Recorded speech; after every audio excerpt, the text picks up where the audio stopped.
This video isn't about the Suicide Squad's gameplay, the overly high prices. It's not even really about the Batman death. It's kind of is. It's mainly about the story. Now, I have problems with the way the story is set up. The idea that they have to kill the Justice League makes sense for a Suicide Squad game. You're playing as villains, but I think the way they executed it was a bit terrible. Because, first of all, it's in the Arkham universe. That means that Arkham Batman is definitely one of the members of the League. And for some reason, they made him turn. I see why they did this in a gameplay standpoint, but in a story standpoint, this does not work. Because you're killing off beloved characters that people like in very gruesome ways, and it's not necessarily a good look for you, Rocksteady. Having one of the best iterations of Batman being killed by Harley Quinn and shot on a park bench is kind of ridiculous, but at the same time, I understand why. On one hand, it's the Suicide Squad. They're not heroes. They're villains. They're meant to do this kind of thing. And of course, they would enjoy having to do a mission like this. But at the same time, this is the Arkhamverse Batman. The same Batman that survived Scarecrow, Joker, Black Mask, Two-Face. Characters like these, he's time and time again have been proven to them how resilient he is, only for him to get his plot armor taken off and given to the Suicide Squad. That's another thing. The story has way too much plot armor. The whole entire concept of the Suicide Squad killing the Justice League is even impossible for the Suicide Squad themselves. They don't even believe they can do it. So a lot of stuff that happens in the game just feels really forced. Like the Flash scene. The Flash should have killed all of them within a millisecond, but the only reason he didn't was because of his egocentric attitude. Not only that, they also used Wonder Woman as the only other person that didn't turn from the League. She believes that she can help the League and stop them from doing these evil deeds. But the League and Amanda Waller tell her that that's not possible. She needs to help kill the League, but for some reason she won't listen. And if this was a Wonder Woman game, I would definitely see why they would go this route. Maybe if this was a Wonder Woman game, you could go like the Kratos God of War route, where you have to defeat your own members of the League. That actually sounds sick. But in the Suicide Squad, Wonder Woman dies at the hands of Superman because of a change in Superman's DNA, where he can't be weakened by green kryptonite anymore. I'm not minding the fact that there was at least one character that lived compared to the other League members. In fact, I kind of like that storyline. I thought they wouldn't go that route. I thought they would just have all of the Leaguers be evil. But I think the character that should have been the last one not to turn would be Batman, especially in the Tower of Babel storyline, where he already has a contingency plan for every one of the members. It makes sense. You could have used that storyline as a blueprint. And in one mission, when you invade the Batcave, he's literally listing out weaknesses that each of the League members have. So they could have easily had Batman work with the Suicide Squad in some way. Or even better, have them break into the Batcave and steal the documents for Babel, and then have Batman fight him off, only for him to realize that they are probably the only other people to help him. I don't know, just do something with it. It's probably not the best idea in the world, but do something with it. The sacrifice that Wonder Woman brings just feels like nothing. Because, first of all, this Wonder Woman isn't characterized. This is her first appearance, and we don't know anything about her. But if this was in Batman's shoes, where he still believes that he can save the League, that would be powerful when he actually gets stopped by Superman. Imagine how impactful of a death it would be if he died at the hands of Superman while trying to fight him. Again, a lot of the plot points I think are really cool, and the characterization of all the characters are really nice, but I feel like they executed certain things that were just blatantly wrong. For example, other than the Wonder Woman thing, there is a plot point where Lex dies in their universe. So, in a confrontation with Green Lantern, they jump into a portal that end up taking them to another Earth where they meet an Earth 2 Lex. Um, if you knew the concept of multiverses were on the table, why didn't you just use the Crime Syndicate instead of the Justice League? The Crime Syndicate are basically an Earth 3 version of the Justice League. They're an evil version of them, meaning that if you had a Suicide Squad kill the Crime Syndicate game, that would be great. Both characters are unlikable, but the only difference is the fact you're playing as one of the unlikable characters. And plus, I think the banter between two villains would just be great. It would be amazing. You can still have Johnny Quick be this egocentric jerk. You can have Power Ring be this timid individual because the ring actually collects fear instead of willpower like the normal ring. And then you could even have stuff happen while the members are being whittled down one by one. Like, as soon as I'll say someone like Superwoman dies, the trust in the team starts to degrade of some sort. So instead of them working together as a unit, they start doing things one by one, allowing the Suicide Squad to easily take care of the syndicate. These are just ideas I had in the back of my head. I even thought of Arkham and non Arkham storylines for this. This is how simple a Suicide Squad game could have been, but for some reason they didn't think of that. But I have an idea. I think the reason why they connected it to the Arkhamverse is because of marketing reasons. Warner Brothers, for some reason, doesn't believe that any other superhero or a superhero team would be good for a video game. So, in order to have some appeal to it, I guess, they decided to put it in the Arkham universe so that consumers can be like, oh, I wonder how Batman's doing.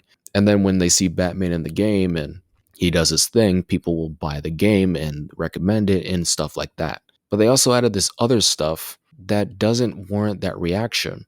And I feel like there would have been a lot more freedom if they just didn't attach it to the Arkham universe. But at the same time, they could have also put it in the Arkham universe as long as they knew what they were doing. And as proof, I basically made two stories that have this same idea in mind. One story in the Arkham universe, and another story in the non Arkham universe. I'm just basically being a nerd here, but I had a fair amount of time on these stories, and I just wanted to see which one would have stuck. Now, here's the non Arkham version of the story. Brainiac is trying to take over the universe to make a new Kolu, and recruits this crime syndicate from Earth 3 after he invaded and destroyed their Earth, promising a new planet for the syndicate to conquer. Their only chance of stopping the syndicate are the Suicide Squad. Their mission is to kill the crime syndicate, but they can't do it alone, so they get the help of Lex. But in an altercation with Johnny Quick, he ends up dying. So when they figure out how to kill Johnny, thanks to Toyman, they encounter a power ring, who has put them in a corner, leaving them no choice but to jump into the beam behind them. After they get there, they're abandoned and stranded on a destroyed Earth 3, where Lex is the only other survivor. After Lex agrees to help, they secretly consult him for the syndicate's weaknesses. Surprised that they have already killed Johnny, the only ones left are Power Ring, Owlman, Superwoman, and Ultraman, with him listing their weaknesses to them in secret without Waller knowing. He tells them that they need to gather materials for the equipment to function, to make the game last longer. As he makes the equipment they need, they're finally ready to fight Green Lantern. After they kill him, the shield is finally down, allowing the government to shoot a nuke into the ship. But before it can happen, Ultraman takes the missile and chucks it far from the ship for safety while it recovers. Then the squad kills Superwoman, who tries attacking the squad on her own terms. This leaves Ultraman devastated as he tries to kill the squad, but his efforts are halted by Lex stepping in to stop him with blue kryptonite. But it's not enough, and Lex dies in battle as he teleports the squad to safety. With Lex dead, they get their hands on some blue kryptonite and kill Ultraman, but they still have Owlman to worry about. After they kill Owlman, who managed to get his hands on Fear Toxin, this gets the attention of Brainiac, who beams up the squad to the ship against their will. And after he threatens to probe their minds, the Justice League crash through the ship's walls, ready to fight Brainiac. And when Brainiac's defeated, Batman notices that there are other variants of Brainiac lying around.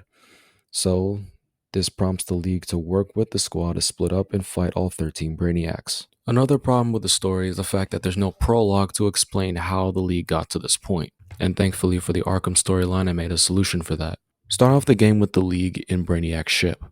You control Batman as you walk down the Brainiac's corridors. After you meet Brainiac and find out that he's not here for peace, eventually you start to fight a few enemies. But after a while, they get subdued and start getting brainwashed by Brainiac's drones. After a while, the League start losing the battle, with the ones that have turned eventually aiming at Batman. But with all the League turned, the only one that hasn't turned is Batman, as he's laid on the floor unconscious, at least so they think. As Brainiac takes Superman to a different location of the ship, the League members don't even recognize the fact that Bruce is gone. Then the camera cuts to a Batwing flying away from the Brainiac ship, but sadly gets shot down. Though Batman escapes, he is heavily injured and is left on the Metropolis streets.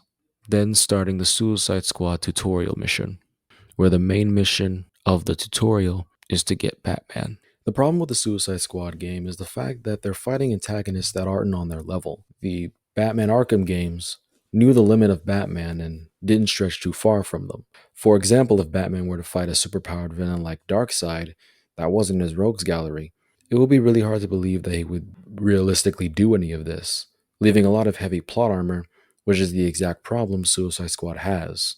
With that being said, the Suicide Squad should not fight the League, but should fight Lex Luthor. There should be smaller scale missions for the game, and if they do want to make a sequel, they can make the threat a lot bigger as the games go on. And just because something's in the same universe as another character doesn't mean that character has to be there. Saying the Suicide Squad game is in the Arkhamverse is not a bad thing, and can work as long as you don't put Batman in the story. But if you were in fact forced to do so anyway, you can have the Suicide Squad members talk about Batman in passing, as a clue that they are in the same universe. That being said, I also think the squad needs to change. When we first meet them, they're all in Arkham Asylum, which doesn't make sense because Captain Boomerang is a Central City villain, and King Shark is just. He said he was in Bel Rev Penitentiary, but there's really no reason why he's in Asylum, why he's in Arkham. Deadshot and Harley made sense, but if they wanted to connect the Arkham universe, they should have used a bunch of Arkham villains instead. I do like the dynamic of the Suicide Squad in the game, but I feel like using Arkham villains would be better, with the banter having to be sacrificed. The characters I pick are Firefly, Deadshot, the original, Harley, and Killer Croc. I pick them as they're mainly the ones that are affected by Batman's actions, continuing their stories, and making a reason to connect the universe. And if you make the villain Lex Luthor, you can still set the game in Metropolis if you want. Now that that's out of the way, here's the story. Amanda's on a mission to capture Lex Luthor to gain access to his technology, but to do so, she assembles a team of villains from Arkham Asylum to Metropolis, known as Task Force X. Deadshot, Killer Croc, Firefly, and Harley Quinn. After she assembles them, she briefs them on the mission and tells them about the bombs in their heads, willing to go off if they ever disobey her. After they get a briefing on what to do, they're sent off on a mission. But after the squad realize the bombs are made by Lex Corp, they do the mission as normal for a while until they can get to him. But before they get to Lex, they have to capture Poison Ivy and Penguin. And after the scuffle from both, they finally put bombs in their heads, giving Waller full control of them. After they fight their way through Lex Corp, they meet Lex, who gives them an offer to help them get the bombs out of their heads if they can help him take down Waller. After some consideration, they agree, but after they get a briefing, Waller and her men break in, prompting Lex to escape, having the misconception of betrayal by the squad. After Waller finds out, she threatens to kill them as normal, and does. As Waller finds this out, she threatens to kill them like normal, and commands them to follow Lex. But they're intercepted by the Legion of Doom, complete with Gorilla Grodd, Cheetah, Sinestro, and Black Manta. After the squad defeats the Legion, they finally get to Lex, where they finally confront him. After the squad's defeated, they get to Lex, where they finally confront him. After Lex is defeated, he doesn't get captured by Waller, and still gets away, still leaving room for story in the next season. These stories aren't perfect, but they're like a blueprint of what you could have done instead. If you have some better rewrites, let me know in the comments below. And yeah, thank you for listening.